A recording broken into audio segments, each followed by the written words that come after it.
Urushga qarshi rasm uchun surgun qilingan rus oilasi norozilik uchun jazolangan. Atrofdagilar u haqida darhol xabar berishdi va tez orada uning maktabiga ham, uyiga ham tashrif buyurdi. Oxir-oqibat uning otasi qizini qo'llab-quvvatlagani va urushga qarshi chiqqani uchun hibsga olingan. U rus armiyasini obro'sizlantirishda ayblangan.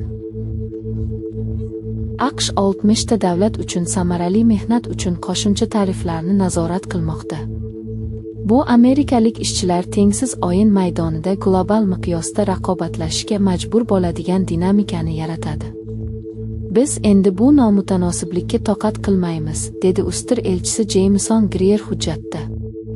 Tarif taklifi hozirda jamoatchilik muhokamasi va ko'rib chiqish uchun ochiq va shuning uchun darhol kuchga kirmaydi. AQSh savdo qonunchiligiga muvofiq yangi tariflar Trampga fevral oyida Oliy sud qarorini chetlab o'tishga yordam berishi mumkin. Unda uning tariflari asosan noqonuniy ekanligi ta'kidlangan.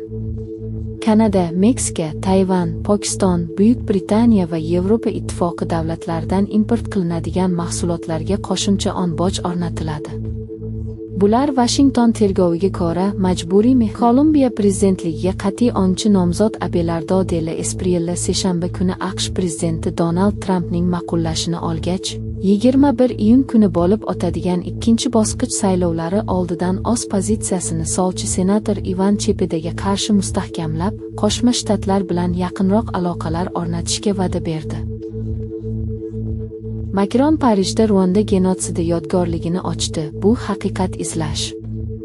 Makron Sena qirg'ogidagi o'rnatishni ochar ekan, yodgorlik Fransiyaning 30 yildan ko'proq oldin bo'lajak qirg'inlar haqidagi ogohlantirishlariga quloq solmaganiga qarshi haqiqat uchun uzoq va sabrli izlanishning choqqisi ekanligini aytdi.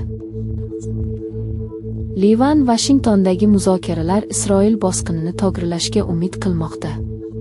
Livan Sog'liqni saqlash vazirligi ma'lumotlariga ko'ra, Isroil 2 martdan beri Livanda 3468 kishini o'ldirgan.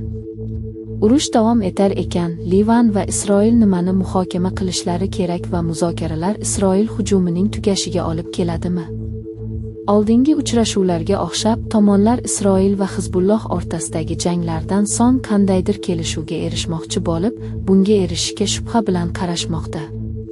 Livan hukumati hamon o't ochishni to'liq to'xtatishga intilmoqda. Biroq muzokaralar boshlanishi bilan Isroil Livan janubining turli qismlariga zarba berdi.